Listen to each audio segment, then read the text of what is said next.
अस्सलाम वालेकुम, welcome back to my channel. I hope you all doing great. सब ठीक ठाक होंगे। मैं काफ़ी टाइम से सोच रही थी कि मैं इस टॉपिक के ऊपर वीडियो बनाऊं कि आजकल जिस तरीके से महंगाई बढ़ती जा रही है, हम अपने एक्सपेंसेस को किस तरीके से कट कर सकते हैं, कैसे कम कर सकते हैं। तो मैंने सबसे पहले स्टार्ट किया है किचन में से, क्योंकि हमारे जितनी भी सैलरी आ रही होती है उसका मेजर पोर्शन किचन में जा रहा होता है। ऑलमोस्ट 40% हम लोग अपनी सैलरीज़ का किचन में या खाने पीने की चीज़ों में इस्तेमाल कर रहे होते हैं, और बाकी का जो 60% होते हैं उसके डिफरेंट हेड्स होते हैं, जिसमें आपके मेडिकल एक्सपेंसेस आ गए, आपका पेट्रोल हो गया गाड़ी का, घर का रेंट हो गया, इलेक्ट्रिसिटी बिल्स हो गए, उसके बाद बच्चों की फीसेस वगैरह, और बाकी के सारे खर्चे हम बाकी 60% में काउंट करते हैं। लेकिन जो मेजर जो है वो सारा जब बजटिंग करते हैं तो 40% हमारा किचन ही लेके चला जाता है। अब यहाँ पे बजटिंग की बात आई है तो मैं वैसे आपको बता दूँ कि बाजी ने भी थोड़ी सारी बजटिंग पढ़ी हुई है। मैंने भी MBA फाइनेंस किया है, तो थोड़ी बहुत ही बजटिंग मैनू भी आती है। बाकी थोड़ी जी रह गई सी मेरे दिमाग विचों, और मेरे बच्चों ने कर दी, लेकिन जी भी है वो थोड़े नाल मैं शेयर करांगी। चले चलते हैं सबसे पहले टिप नंबर 1 के ऊपर। जब भी हम ग्रॉसरी करने के लिए जाते हैं, हम एक जो है वो लिस्ट बना लेना बहुत ही मुनासिब रहता है। आपको पता चल जाता है कि आपके पास कौन सी चीज़ें ऐसी हैं जिनको रीस्टॉक करने की ज़रूरत है, या कौन सी चीज़ें ऐसी हैं जो आपके पास ऑलरेडी मौजूद हैं। हम जब नहीं करते, मैंने काफ़ी दफ़ा देखा है, जब मैं भी खुद भी ग्रॉसरी करने शुरू में जाती होती थी तो मैं भी ऐसे ही चली जाती थी, और मैं भी डाउट में होती थी कि पता नहीं ये चीज़ पड़ी हुई है या नहीं पड़ी हुई, क्योंकि बहुत सारी आधी से ज़्यादा चीज़ें तो हम स्टोर में जाके देखते हैं और फिर याद करते हैं यार ये भी लेना था और वो भी लेना था। तो चीज़ें उतनी ही ख़रीदें जितनी आपकी रिक्वायरमेंट है, जितनी आपकी ज़रूरत है। उनका ढेर लगा कर मत रखें, इससे कोई फ़ायदा नहीं होगा, क्योंकि जो जितनी भी प्रोडक्ट्स होती हैं उनकी एक शेल्फ़ लाइफ होती है, वो अपने टाइम ड्यूरेशन में एक्सपायर हो जाती हैं। और इसलिए बेहतर है कि आप जो है वो एक कंप्लीट, जब भी ग्रॉसरी करने के लिए जाएं, एक कंप्लीट लिस्ट बनाकर लेकर जाएं, ताकि आपको आइडिया हो सके कि आपको किन चीज़ों की रिक्वायरमेंट है। क्योंकि आप ये देखेंगे कि बहुत सारी ख़वातीन हैं जिनको उनके हस्बैंड एक अमाउंट दे देते हैं कि ये आपकी किचन में आपने इस्तेमाल करनी है। तो बहुत सारी औरतें होती हैं, उन्हीं पैसों में से कुछ पैसे बचा भी लेती हैं, कुछ उन पैसों में से सूट भी निकाल लेती हैं, और कुछ ऐसी ख़वातीन भी होती हैं जो कि मिडल ऑफ मंथ आके अपने हस्बैंड से कहती हैं कि वो तो पैसे ख़त्म हो गए हैं और आप हमें और पैसे दे दें। तो डिफरेंट कैटेगरीज़ होती हैं, हर बंदा अपने क्योंकि जो किचन जो होता है ना, वो उस पर भी डिपेंड कर रहा होता है कि आप क्या उसमें कैसे चला रहे हैं, कैसे खाना बना रहे हैं, कितना टाइम आपके घर में खाना बन रहा है। तो ये सारी चीज़ें जो हैं वो मैटर करती हैं आपके एक्सपेंसेस को ऊपर नीचे करने में। दूसरी टिप पर आ जाते हैं, वो है ये कि जब भी आप अपना ये जो पॉइंट है ना नेक्स्ट वाला, ये बहुत ही इंपॉर्टेंट है, और मैं तो उसको ये कहती हूँ कि मदर ऑफ़ ऑल एक्सपेंसेस। और वो ये है कि हम आजकल जिस तरीके से ऑनलाइन शॉपिंग का ट्रेंड बहुत ज़्यादा बढ़ता जा रहा है, कि कोविड के बाद से अगर हम ये देखें, अगर 5-6 साल पुरानी बात करें, तो बहुत ज़्यादा लोग इस चीज़ को पसंद नहीं करते थे, मतलब ऑनलाइन शॉपिंग करते हुए थोड़ा सा हेजिटेट करते थे। बट अब जो है वो लोग प्रेफर ही ये करते हैं कि ऑनलाइन शॉपिंग करना प्रेफर करते हैं। जब आप ऑनलाइन प्रेफर करते हो तो आप चीज़ों को जब मंगवा रहे होते हो तो आप बहुत सारी ऐसी चीज़ें भी मंगवा लेते हैं जिनकी आपको असल में ज़रूरत नहीं होती। मैं अपनी बात करूं तो मुझे जो है वो मेकअप इकट्ठा करने का बहुत ज़्यादा शौक़ था। मुझे जितनी भी पॉकेट मनी मिलती थी, मैं मोस्टली मेरी कोशिश होती थी कि उससे कुछ मेकअप के कोई प्रोडक्ट ख़रीद लूँ या किचन के कुछ आइटम्स ले लूँ। और फिर हत्ता कि अब मैं कोई सोशलाइजेशन नहीं करती, मैं कोई जॉब नहीं करती, मैं 24/7 हाउसवाइफ हूँ, मैं घर पर रहती हूँ, और मुझे इतने ज़्यादा मेकअप की भी ज़रूरत नहीं है। लेकिन फिर भी वही बात है कि जब आप ऑनलाइन आप सर्च कर रहे होते हैं और आप देख रहे होते हैं, डिफरेंट वेबसाइट्स को एक्सप्लोर कर रहे होते हैं, आज फलां जगह पे सेल लग गई है तो वहाँ पे देख लिया, या किचन के कुछ आइटम्स, जैसे बहुत सारे लोग जो है वो दराज के ऊपर जा रहे होते हैं, अब जैसे सेल लगी हुई है, तो जिन्होंने नहीं भी ख़रीदना या जिनको नहीं भी उन चीज़ों की ज़रूरत होती, वो जाकर अपनी कार्ट में वो चीज़ों को ऐड कर रहे होते हैं, और फिर हम ला के उनको रख देते हैं, कोई हम उसको रेगुलर यूज़ भी नहीं कर रहे होते। तो बहुत सारे आप इस तरीके से हमेशा कोई भी ओकेजन हो या कोई भी इवेंट हो, किसी की शादी है या कोई फंक्शन है, और अपनी ज़रूरत के हिसाब से ख़रीदना ही बेहतर रहता है। मेरे पास अभी भी बहुत सारे ऐसे किचन आइटम्स हैं जिनको मैंने कभी यूज़ ही नहीं किया। मैंने मंगवाए तो बड़े शौक़ से थे, लेकिन फिर उसके बाद वो अलमारी में ही पड़े हुए। अच्छा, आपने कल पलवशा कुक्स का सुना ही होगा कि असा सूट पा पा के थक जाना है, असा कमेटियाँ पा पा के मुक जाना है। दुनिया में कोई भी गम नहीं सिवाय सूट के गम के। तो मेरा अगला पॉइंट जो है वो इसी चीज़ के ऊपर है कि हम लोग जो इतने ज़्यादा ब्रांड कॉन्शियस हो चुके हैं। अगर आज से 10-12 साल पहले की बात की जाए तो पहले बहुत ही कम होता था कि कोई ईद आई है या कोई भी ऐसा फंक्शन है तो तभी हम ब्रांड से शॉपिंग करते हैं। लेकिन अब ब्रांड्स वालों ने भी जो है वो बहुत ज़्यादा आसानी पैदा कर दी है लोगों के लिए भी, आवाम को ज़्यादा अपनी तरफ अट्रैक्ट करने के लिए कि जी ये कैजुअल कलेक्शन है, ये रोज़ाना की कलेक्शन है और आप जो है वो थोड़े से पैसों में भी आप किसी भी ब्रांड का सूट ख़रीद सकते हैं।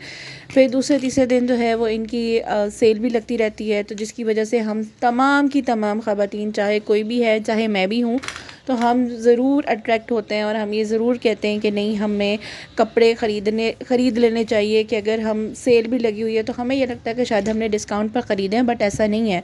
वो लोग बिज़नेस कर रहे हैं, वो लोग इतने नहीं है कि वो आपको अगर कोई 5,000 की चीज़ है तो वो आपको 3,000 में दे देंगे, वो भी अपना उसमें प्रॉफिट अच्छा खासा रखते हैं।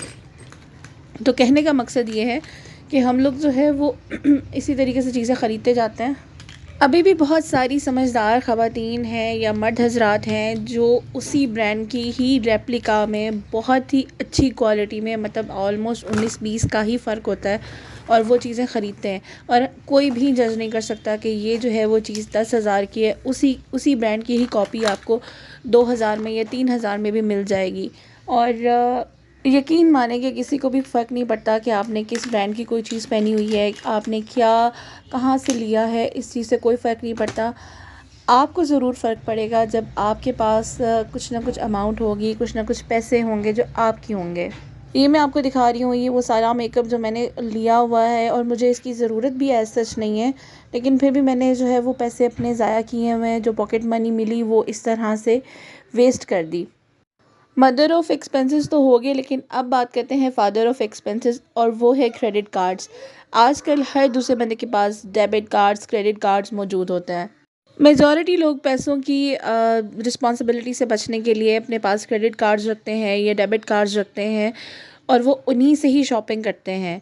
और आज मतलब मैं ये देखती हूँ कि हमारे पास अगर क्रेडिट कार्ड है, मेरी अपनी फैमिली में बहुत सारे ऐसे कि क्रेडिट कार्ड जो होता है ना, वो आपको अपनी तरफ वो ऐसा है कि आप अगर उसके बोझ के तले दबते ही जाते हैं। बहुत सारे हिडन चार्जेस होते हैं और बहुत सारी ऐसी चीज़ें होती हैं जिसका आम इंसान को या आम ज़ुबान में बहुत सारे लोगों को नहीं पता होता है।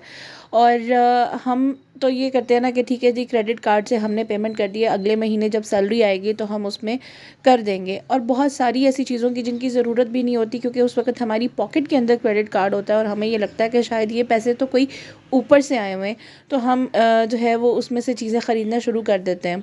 शॉपिंग तो फॉर टाइमिंग हो जाती है, लेकिन नेक्स्ट मंथ जब इतना लंबा चौड़ा बिल आता है तो उस वक्त आप परेशान होते हैं, क्योंकि आपने सैलरी में से वो जो पिछले महीने की हुई थी शॉपिंग, उसका भी आपने बिल पे करना होता है, और फिर जो रनिंग मंथ होता है वो भी चलाना होता है। तो इससे बेहतर है कि जो पैसे आपके पास अपने सेव किए हुए हैं उन्हीं में से आप अपनी शॉपिंग करें, और आप तब माइंडफुल रहकर भी शॉपिंग करेंगे, क्योंकि आपको पता होगा कि आपने जो है वो इतनी मेहनत से अगर पैसे जमा किए हैं तो आपने उनको किस तरीके से इस्तेमाल करना है, आपने उनको उड़ाना नहीं है या आपने उनको ज़ाया नहीं करना।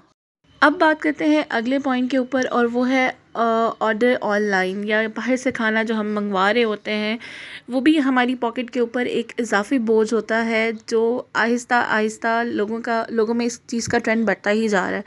अगर घर में कोई सब्ज़ी, कद्दू, तोरी या कुछ भी ऐसी सब्ज़ी बनी है तो बच्चे फ़ौरन से कहते हैं कि बाहर से खाना मंगवा दें, और हम लोग भी बगैर सोचे समझे ठीक है जी, बच्चा नहीं खा रहा तो चले बाहर से मंगवा देते हैं। और अगर हम इसको काउंट करें तो हम महीने में पता नहीं कितनी दफ़ा ऐसा होता है कि बाहर से खाना मंगवा रहे होते हैं, या बाहर जब जा रहे होते हैं तो खाना बाहर से खा रहे होते हैं। आप ये भी चाहते हैं कि आपका बच्चा घर का खाना भी खाए, और फिर उसके बाद बाहर का भी खाना कभी कभी उसको आप देना चाहते हैं या उसकी ख्वाहिश भी पूरी करना चाहते हैं, तो आप इस तरह से कि आप कुछ अमाउंट फ़िक्स कर दें कि पूरे महीने में हम इतनी दफ़ा बाहर से खाना खाएंगे, और इतनी दफ़ा जो है घर में चाहे जो कुछ भी बनेगा हम उसी को ही बच्चों को देंगे। और बच्चों को भी पता होगा कि आज जो है वो हमारा इस तरह से डे नहीं है, आज हमने घर का ही खाना खाना है। इस तरह से रहकर आप अपने अपने बजट्स को, अपने एक्सपेंसेस को कंट्रोल कर सकते हैं। नेक्स्ट पॉइंट है वो है avoid trips for no reason, कि अगर आपने कुछ भी कहीं कोई मकसद नहीं है कहीं भी जाने का, तो उन ट्रिप्स को अवॉइड करना चाहिए। क्योंकि आजकल जब आप घर से निकलते हैं ना, तो आप ये समझ लें कि अभी घर के अंदर ही से पैसे लगना शुरू होते हैं, और जब तक आप वापस नहीं आते तब तक आपके पैसे लगते ही रहते हैं। क्योंकि ज़ाहिर सी बात है, अगर आप किसी भी ट्रिप पे जा रहे हो तो आपने खाना भी खाना है, आपने कहीं रहना भी है, आपने कुछ ख़रीदारी भी करनी है। तो ये जो सारी जो चीज़ें होती हैं, ये सब के सब आपके पॉकेट में से ही जा रही होती है। तो अगर कोई रीज़न नहीं है, या बिला वजह या बिला किसी उसके ना मेरा नहीं ख्याल के जाना चाहिए। नेक्स्ट पॉइंट जो मेरा है वो ये है कि आप अपना वीकली मील प्लान करें। इससे बहुत ज़्यादा आसानी भी हो जाती है, और आपको खाना बनाने में भी जो चीज़ें ऑर्गेनाइज़ करनी होती हैं उसके लिए भी आपको प्रॉब्लम नहीं होती। इससे एक सबसे पहले तो बड़ा ख़वातीन का मसला होता है कि आज क्या पकाएं, आपकी वो परेशानी हल होती है कि आप एक दिन कोई भी वीक में टाइम निकाल कर और अपना पूरे वीक का मील प्लान कर लें आपके लिए। आप फिर उसी हिसाब से अपनी चीज़ों को मंगवा लेते हैं कि हमने ये बनाना है तो इस वीक में मुझे इन इन चीज़ों की ज़रूरत होगी। आप कोई भी एक्स्ट्रा चीज़ नहीं मंगवाएंगे, या कोई भी आप फालतू की चीज़ नहीं मंगवाएंगे। समटाइम्स ये होता है कि हम सब्ज़ियाँ ढेर सारी इकट्ठी ले लेते हैं, और फिर ये होता है कि उनकी बारी नहीं आती, उनमें से कुछ सब्ज़ियाँ हमें याद ही नहीं रहती कि अगर फ्रिज में पड़ी हुई हैं तो हम उनको प्रॉपर यूटिलाइज़ ही नहीं कर सकते। तो उतना ही मंगवाएं जितनी आपकी रिक्वायरमेंट है और जितना आपको उस वीक में ज़रूरत है। अपने कैपिटल एक्सपेंसेस को जितना हो सकता है कम करें। कुछ लोगों को फ़र्नीचर का शौक़ होता है, कुछ लोगों को रेनोवेशन का शौक़ होता है, फ़र्नीचर बार बार वो चेंज करते हैं। तो ये सारी चीज़ें आपके जो है वो एक्सपेंसेस को बढ़ा देती हैं। लास्ट में बात करूँगी कि आपका बैंक बैलेंस बहुत ही इंपॉर्टेंट है। किसी को इस चीज़ से कोई फ़र्क नहीं पड़ता कि आप टिम हॉर्टन की कॉफ़ी पीते हैं या फ़लाँ ब्रांड के कपड़े पहनते हैं। इंसान की क्रेडिबिलिटी उसके पास पैसों से ही होती है। आप जो अपने लिए बचाएंगे वो कल आप ही के काम आएगा, और ये बहुत इंपॉर्टेंट है। उम्मीद करती हूँ कि आज का व्लॉग आपको पसंद आया होगा। अगर आपको पसंद आए तो आपने मेरे चैनल को करना है सब्सक्राइब, क्योंकि ये बिल्कुल फ्री ऑफ कॉस्ट है। और अपना बहुत सारा ख्याल रखना है। Thank you so much for watching. अल्लाह हाफ़िज़।